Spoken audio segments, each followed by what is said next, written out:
Assalamualaikum warahmatullahi wabarakatuh. Waalaikumsalam warahmatullahi wabarakatuh. Bismillahirrahmanirrahim. Alhamdulillahirabbil alamin. Wa bihi nasta'inu 'ala umuri dunya waddin. La haula wala quwwata illa billahil aliyyil azim. Amma ba'du.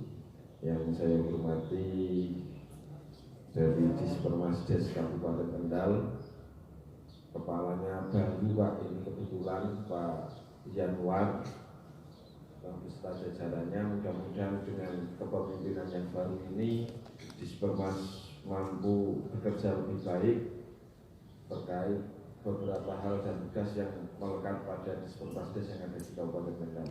Kemudian narasumber dan tentunya kepada peserta kegiatan bimbingan teknis kali ini, puji syukur kita haturkan kehadirat Allah Subhanahu wa Ta'ala. Pada kesempatan hari ini kita senantiasa dalam keadaan sehat walafiat. Tentunya sholawat wa salam tak lupa kita sampaikan kehadirat Nabi besar Muhammad Sallallahu Alaihi Wasallam yang kita tunggu-tunggu sesuatu rumahnya kelak di yaumil qiyamah. Amin ya rabbal alamin. Bapak Ibu yang saya hormati, pertama yang saya sampaikan adalah mohon maaf Pak, karena sekali lagi ini mispersepsi antara panitia dengan tim sekretariat di saya. Dari tadi pagi itu tak cek, itu katanya masih habis duhur jadwalnya. Ya udah, sama Dispermasdes sudah habis duhur. Saya karena kebiasaan tidur pagi, akhirnya ya terlalu anteng Pak, karena tahu-tahunya habis duhur. Tadi pagi saya masih ngecek jadwal saya di Dispermasdes habis duhur apa pagi ini. Habis duhur Pak Ketua, ya saya nyantai banget. Lalu ternyata tadi jam 11 dikasih tahu kalau acaranya pagi, langsung datang ke sini. Mohon maaf ini tentunya saya pertama kepada Bapak Ibu sekalian yang agak telat. Saya sangat senang sekali bisa bertemu dengan Bapak Ibu sekalian di forum ini. Ini pesertanya BPD semua Pak Ibu. Alhamdulillah, berarti ini BPD yang nanti akan menyelenggarakan Pilkades.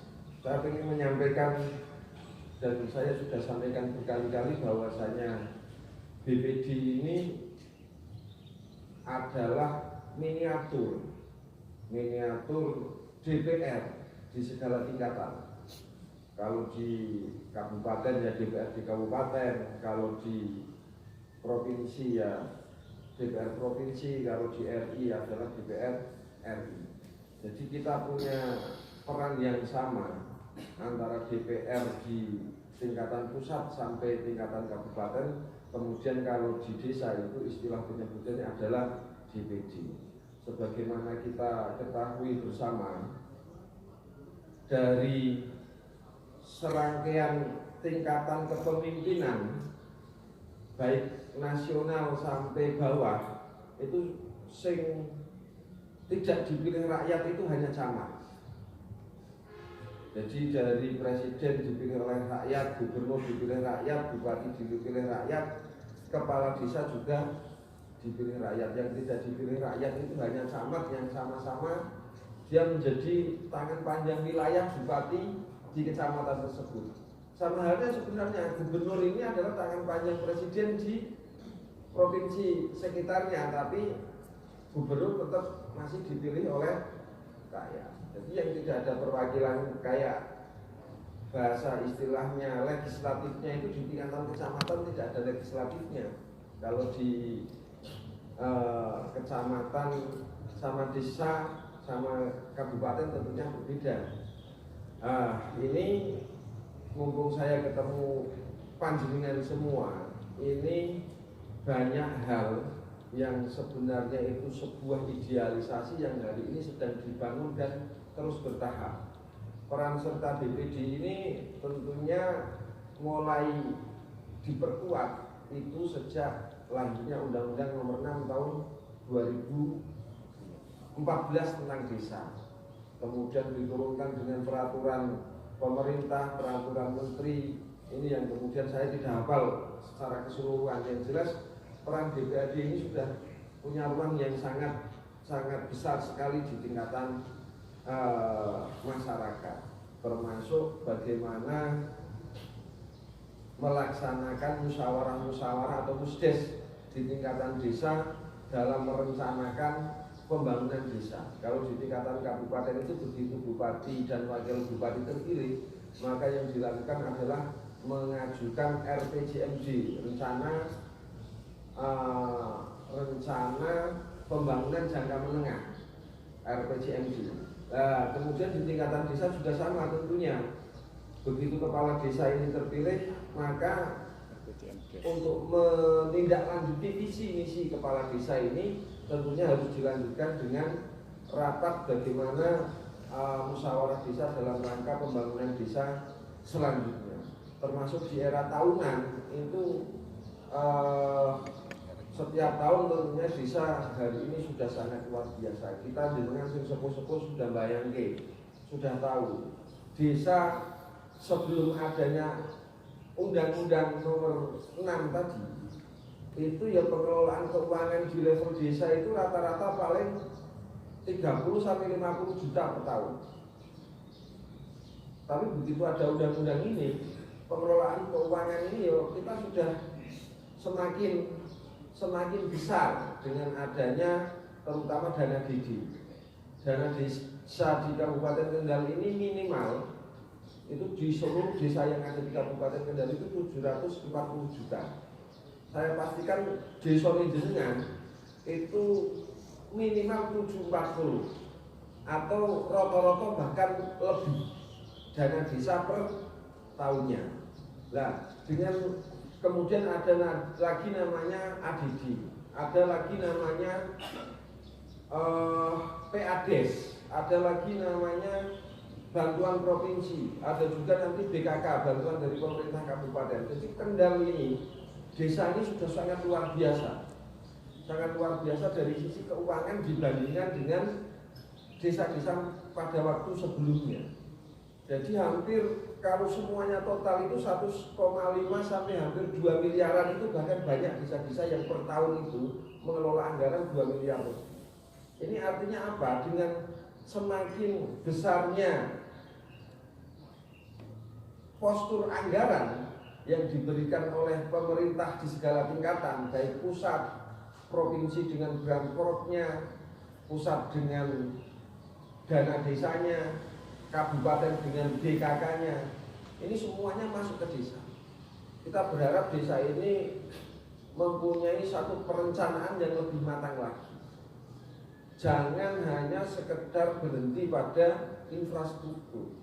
Jadi kan hari ini BPD semua ini saya sampaikan membuat perencanaan di desa, tentunya setiap masing-masing desa tentunya beda. Masing-masing desa saya pastikan beda, tidak akan karakteristik masyarakatnya beda, kehidupan sosial kemasyarakatnya beda, kehidupan sosial ekonomi masyarakatnya beda, kemudian semuanya berbeda masing-masing desa. Jenengan harus mampu membuat satu kontrol kepada kepala desa dalam rangka menyeimbangkan ini. Saya pastikan kalau pembangunan fisik itu gampangnya ngomong, cah SD iso. Pembangun dalam 1 juta, ngono ki cah SD iso karena duitnya wis ono. Wong peteng itu iso. Kalau infrastruktur, ya misalkan kota cilik kon gawe omah, ngono kita duit iso.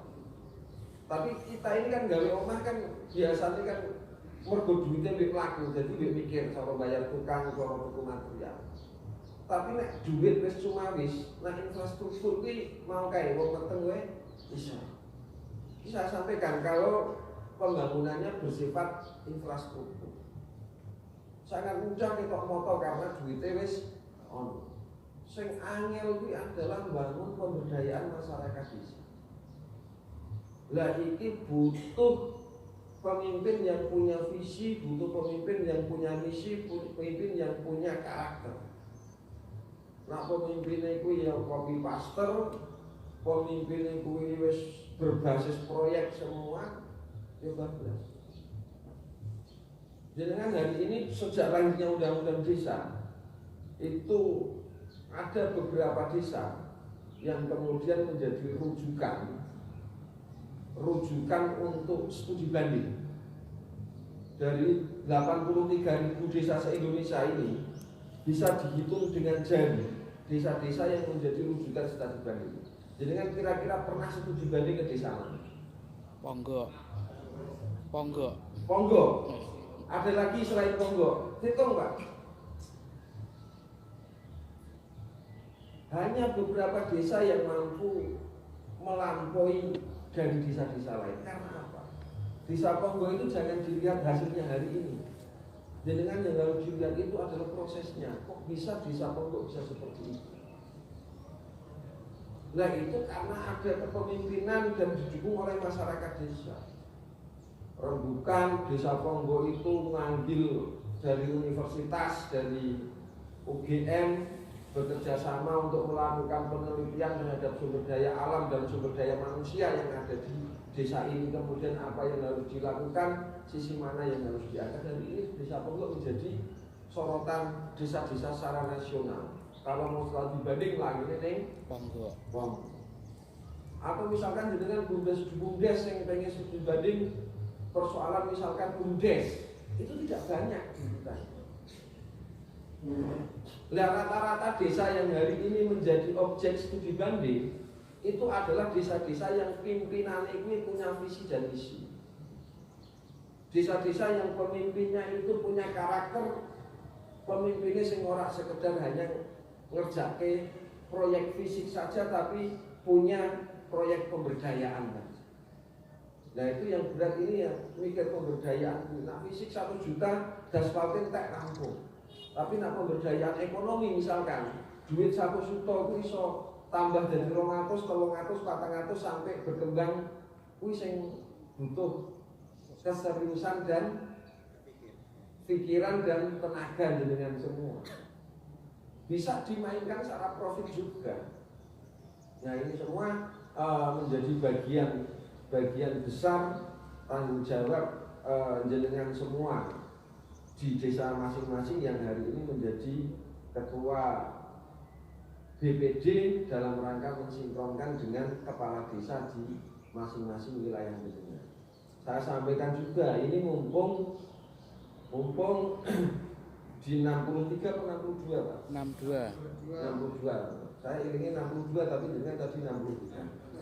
62 desa Kabupaten Kendal ini mumpung yang jenengan hari ini akan melaksanakan pilkades. Ini memang nenggung Kabupaten Kendal ini pilkades ini punya apa ya? Brand tersendiri. Saya menyatakan ini kades di Kendal ini top, bahasanya kan seperti itu. Jadi memang mulai dibongkar jenengan kemarin wis rapat nentokke jadwal, wis bentuk panitia dan jadwal ya. Sudah. Panitia sudah terbentuk semua. Nah ini mumpung ini masih ada waktu. Berikan ruang sebesar-besarnya kepada warga masyarakat desa atau bahkan nggak bisa, saya sampaikan berikan ruang sebesar-besarnya kepada warga negara Indonesia, karena syarat untuk menjadi kepala desa, calon kepala desa itu adalah warga negara Indonesia. Catat Pak. Sampai misalkan desone pundi niki, Ucang Gading, Kedung Gading ya, atau desa pundi itu, misalkan, saya contohnya misalkan desa Ucang Gedung Gading atau desa apa Grangsoke Penjalin misalkan, syarat menjadi calon kepala desa adalah warga negara Indonesia. Artinya apa? WNI orang Papua itu jujur daftar di sampean sama tidak bisa menolaknya. Orang Maluku, orang Sulawesi, orang Sumatera itu bisa mendaftar di desanya jenengan karena syaratnya adalah WNI. Jenengan ora iso batasi awakmu kudu wong jalin, awakmu kudu wong gedung gede. Ojo daftar ning kene, enggak bisa. Namun harus menerima siapapun yang mendaftar asalkan memenuhi syarat. Lah meh terpilih atau tidaknya itu tergantung jenengan. Kalau jenengan seneng misalkan dilurai orang Papua misalkan, ya enggak masalah asalkan itu dikehendaki oleh warganya. Ini syarat utama. Jadi syaratnya adalah warga negara Indonesia di mana hari ini jenengan Bogor, hari ini BPD, nah misalkan sampean sendiri misalkan, saya adalah BPD, saya pengen punya cita-cita bangun dan dari desa kok yang ngono yang ini koyo kene rak maju-maju misalkan, daftar diri rak masalah. Daftar sendiri kalau misalkan kepengen itu. Atau misalkan sampean punya sedulur di Kalimantan, kon mulai kon daftar rak masalah misalkan. Kalau hari ini kan saatnya untuk proses ngobori. Kalau calon kepala desa kan ora kebentur parliamentary threshold bahasanya. Di mana hari ini nek calon presiden, calon gubernur, calon bupati tanpa ada partai politik yang mengusung nggak bakalan bisa. Syarat jadi presiden itu didukung oleh 20% parliamentary threshold. Makanya hari ini jenengan nonton di TV itu ya isinya koalisi-koalisi partai-partai KPK untuk mencapai 20%. Biar bisa usung calon presiden. Dan calon lurah kan orang sopo wae sing iso daftar silahkan mendaftar. Maka nanti pasti kejadian di persyaratan itu nanti akan dibatasi oleh aturan main, walaupun dengan syarat misalkan warga negara Indonesia kok saat desa daftar KB ini kok calon KB saat desa ini kan jurbi. Makanya ada klausul syarat calon kepala desa itu adalah minimal 2 maksimal 5. Nek urung ono loro berarti diperpanjang sampai ada 2. Nek punjul saka 5 piye? Dites. Makanya ojo kaget nek iso daftar kok akeh proses eliminasinya bahasanya itu yang menggunakan tes. Nah ini semua adalah waktu jenengan untuk ngobori orang sebanyak-banyaknya untuk menjadi orang yang terbaik yang mampu untuk menjadi calon kepala desa. Tentunya ya modal sosialnya harus kuat atau tambah meneh modal kapitalnya juga kuat. Tapi di beberapa desa memang beda. Saya lihat yang ngisor kalau yang dhuwur. Yang dhuwur ki punya modal sosial tinggi, disenangi rakyat, itu segampang jadi lurah. Nah ning daerah atas sebagian, tapi ning daerah ngisor kuwi modal sosial tok kuwi ya wis hari H ya bablas kan. Nah ini, dan ini sebenarnya hal-hal krusial ini karena 62 desa ini adalah 62 desa yang akan melahirkan pemimpin baru di tahun ini juga. Karena saya kemarin juga sempat mendapat banyak masukan dari desa-desa dan teman-teman yang ada di lapangan itu. Selama ini yang kemarin itu kan azan tapi atuh ora apa-apa dilanjutke daripada tak sekor sejenengan sing ngomong dhewe mending aku jen ngomong dhewe. Jadi tekan apa ya aku ngomongane. Di tahun ini atau tahun sebelumnya itu begitu kepala desa habis itu belum dianggarkan oleh pemerintah kabupaten untuk penyelenggaraan pilihan pilkada berikutnya, sehingga biasanya ada PJ. Nah PJ ini selalu menjadi selalu menjadi banyak kritikan dan lain sebagainya. Nah kemudian di tahun ini saya memastikan Pilkades itu dilaksanakan sebelum SK lurahnya habis. Dan alhamdulillah di 2022 ini dapat dilaksanakan. APBD Kendal ini ada sekitar 4 miliar yang kita gunakan untuk penyelenggaraan Pilkades di 62 desa yang ada. Dan itu kita bisa melihat hari ini sebelum Lurai Purna itu hari ini sudah bisa dilaksanakan Pilkades. Biasanya Lurai itu cuti kampanye toh. Lurai itu cuti kampanye. Ini satu sisi lurah sing disenengi rakyatnya tahun ini sak penak-penake lurah. Karena apa? Lurah saiki kuwi Pilkades dene SK-ne entek masih lurah. Dene punya kewenangan 40% dari dana desa digunakan untuk BLT. BLT kan duit bagi-bagi sih, Pak. Oh, kayak mampu KI bulanan. 40% untuk BLT, 20% untuk ketahanan pangan, 60% dari ADD ini untuk tangannya lurah sing hari ini. Kemudian orang dengan kontrol oleh BPD sing kuat, kuwi bahaya. Karena apa? Misalkan menentukan calon penerima BLT, kuwi berdasarkan musdes atau berdasarkan karpe dhewe, karpe mulai. Nah, berdasarkan musdes kan jenengan punya peran di situ. Karena duit itu cetok, Pak. Bagi 40% dari dana desaku ini jenengan orang kuat. Nek jenengan modal pusing bisa gelem menang nganggo tanda tangan hanya diparake kertas ini omah. Aku sih akeh cerita masalahnya. BPD kuwi nek kok tanda tangan kuwi berkasnya ditekan ning omah kok tanda tangan. Bisa akeh cerita.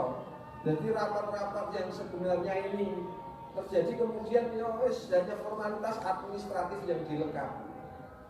Nah ini alhamdulillah di tahun ini pelaksanaan Pilkades bisa terlaksana sebelum masa bakti lurah selesai sehingga tidak ada kekosongan yang mengakibatkan lahirnya PJ. Satu. Kemudian dari serangkaian yang saya sampaikan mungkin itu pokok-pokoknya, tidak banyak. Sekali lagi jenengan atas nama BPD tentunya punya peran besar terhadap kemajuan desa. Semakin lama kewenangan jenengan insya Allah akan semakin kuat kalau ditunjukkan dengan kinerja. Kalau dulu misalkan kewenangan dari sisi anggaran hari ini sudah harus lumayan lah minimal. Tapi ke depan jenengan bayangke iso BPD kalau selesai DPR misalkan punya kantor sendiri, duwe staf sendiri, minimal ini pertama yang harus dilakukan. Duwe ruangan, duwe staf sing ngatasi. Nah, begitu itu bisa terjadi itu pasti akan cepat kinerjanya jenengan akan terdorong dengan cepat. Sekali lagi itu yang dapat saya sampaikan.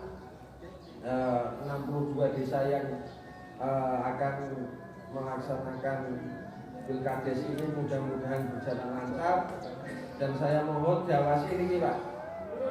Kenapa? Pilkades itu kalau syaratnya tidak memenuhi akan diundur. Jadi 62 desa ini syarat minimal 2 ini harus serentak kabeh. Ini penting saya tekankan. Kok ada satu desa yang calonnya hanya satu tok, maka itu akibatnya akan diundur. Semua. Sing mundur kabeh ora bisa sing telat tok mau kae. Tahun kemarin ini nyaris terjadi. Dari 194 desa itu nyaris terjadi di desa Rejosari Brangsong. Jare calone meh loro hamin satu sing siji mundur. Pelambaan golek pendamping akhirnya iso terjadi karena nek mundur Pak sesuai jadwal kan jenengan tanggal 19 Oktober. Opsi mundur jadi 2003. 2 November, 2 atau 3 November, 3 November, 2 November. Berarti mundur hampir 2 minggu. Sarone ngomong iki buka lawang calon lurah minggu iki wis Kesel lah tadi kan. Nah ini saya ingatkan di 62 desa ini dipastikan calonnya jangan ada satu desa pun yang kurang. Nek punjul ono mekanisme nih.